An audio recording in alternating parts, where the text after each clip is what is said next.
देश की ताकत तीनों है, महान जवान, किसान और जनता महान। केंद्रीय मंत्री किरेन रिजिजू का कांग्रेस और विपक्ष पर करारा हमला। थरूर देश हित में सोचते हैं लेकिन कांग्रेस में खुलकर बोलने से डरते हैं। नई दिल्ली से एक बड़ा राजनीतिक बयान सामने आया है। केंद्रीय मंत्री किरेन रिजिजू ने कांग्रेस, राहुल गांधी और डोनाल्ड ट्रंप जैसे नेताओं को आड़े हाथों लिया है।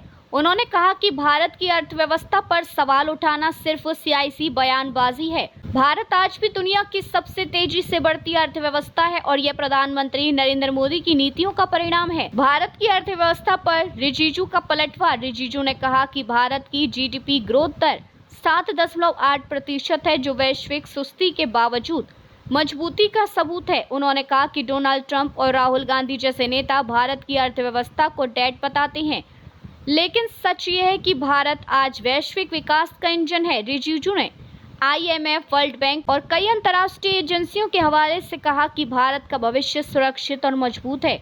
उन्होंने यह भी कहा कि मोदी सरकार के digital India, make in India और इंफ्रास्ट्रक्चर प्रोजेक्ट्स ने अर्थव्यवस्था को नई ऊंचाइयों पर पहुंचाया है। शिक्षा व्यवस्था और मदरसे पर बयान। रिजिजू ने कहा कि धार्मिक शिक्षा अपनी जगह ठीक है, लेकिन आधुनिक शिक्षा समय की सबसे बड़ी जरूरत है। आज अगर बच्चों को नौकरियां चाहिए, वैज्ञानिक सोच चाहिए, तो यह केवल आधुनिक शिक्षा से संभव है।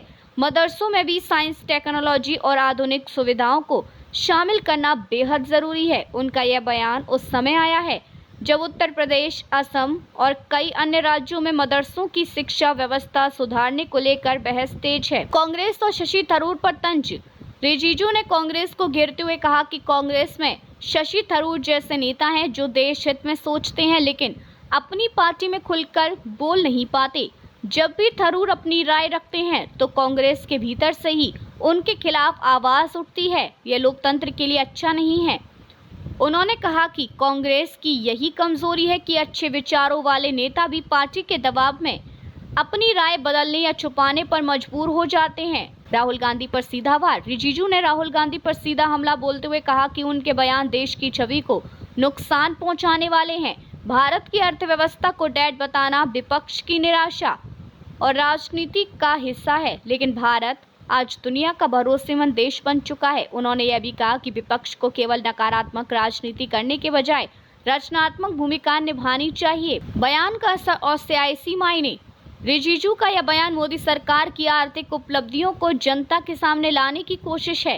शिक्षा सुधार और मदरसों में आधुनिक पढ़ाई पर जोर देकर उन्होंने एक बड़ा सामाजिक संदेश दिया है। कांग्रेस और शशि थरूर पर टिप्पणी कर उन्होंने विपक्ष की अंदरूनी राजनीति पर चोट की है। राहुल गांधी पर हमला कर उन्होंने आगामी चुनावी सियासी की झलक भी दे दी है। निष्कर्ष, केंद्रीय मंत्री किरेन रिजिजू के इन बयानों ने राजनीतिक हलचल को और तेज कर दिया है।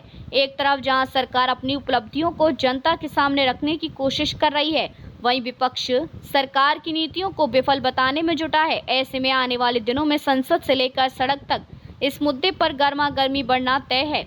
देखते रहिए changing future TV. Like, share और सब्सक्राइब करना ना भूलें। देश, दुनिया और भविष्य की सबसे बड़ी खबरों के लिए।